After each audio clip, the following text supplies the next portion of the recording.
तेलंगाना में हिंदुस्तानी फौज इमदादी सरगर्मियों में शामिल हो गई हैं। नागर कर्नूल के डोमाला पंटा में Srisailam lift bank canal SLBC की सुरंग में 8 फंसे हुए वर्कर्स को बाहिफाजत निकालने के लिए काम जारी है।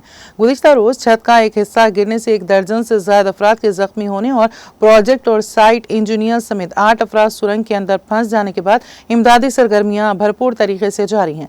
सिकंदराबाद से फौज के बाइसन डिवीजन के इंजीनियर टास्क फोर्स ईडीएफ को तैनात किया गया है और टीम बचाव की कोशिशों को बढ़ाने के लिए जाए वक़ुआ पर पहुंच गई है।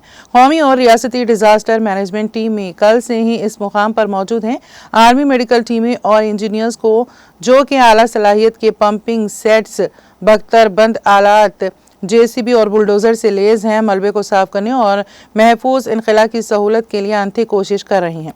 फौज इमदादी कार्रवाइयों को तेज करने के लिए रियासती हुक्काम के साथ करीबी राब्ता कर रही है। नागर कर्नूल जिले में श्रीसेलम लिफ्ट बैंक केनाल के सुरंग की खुदवाई के दौरान हादसा पेश आया जिसमें 8 अफराद फंस गए। यह हादसा हफ्ते की सुबह 8:30 बजे नागर कर्नूल जिले के दोमला पेंटा के पास पेश आया। सुरंग में 50 अफराद काम कर रहे थे, जिनमें वर्कर्स के अलावा इंजीनियर्स भी शामिल थे।